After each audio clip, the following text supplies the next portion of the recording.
Perfume bottle roulette part 3, except this time I'm cheating because I chose this bottle that I received for Christmas.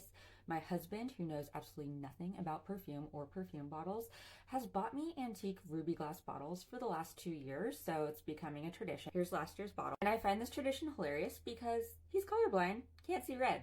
Anyway, he very proudly presented this to me, so you know I had questions. I was like, what year was it made? Who's it by? So needless to say, I've spent the last day trying to piece together this mystery, and I don't think that you will be disappointed. The marking on the bottom of this bottle, it's right here, and I'll blow it up so you can see it. There's what it looks like right here.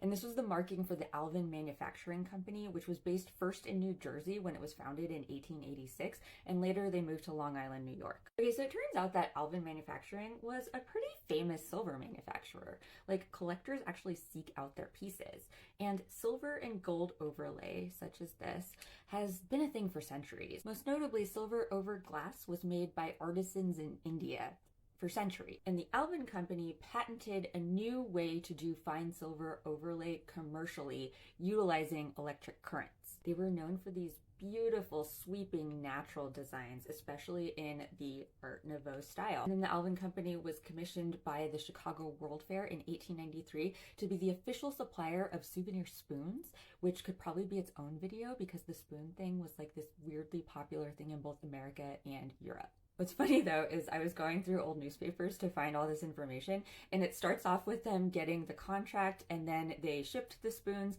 Then I found this clip where Alvin was suing the organizers for breach of contract because they didn't order as many as they said they were going to order. Another interesting little tidbit about the company was they won the contract to create the silver table service for the Brooklyn Cruiser, and they beat out none other than Tiffany & Co. for this contract.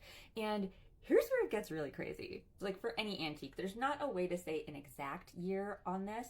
The seller said 1890 onward. It's Art Nouveau, so it could be anywhere up to 1910.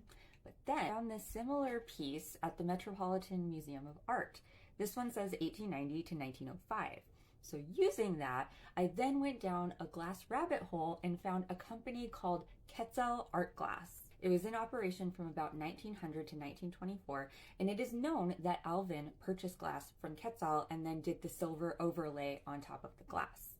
Quetzal was founded by 2 former employees of Louis Comfort Tiffany, a famous glassmaker who is also the son of Charles Louis Tiffany, aka the founder of Tiffany's. Like, oh my god, the itch in my brain that this research has scratched.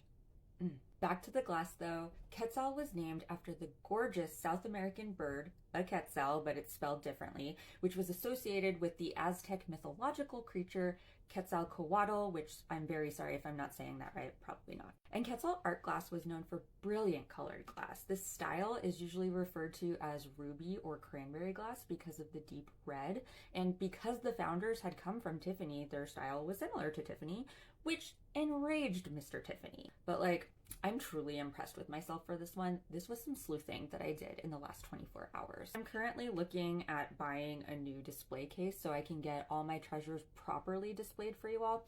But in the meantime, check out the playlist for more perfume bottle roulette.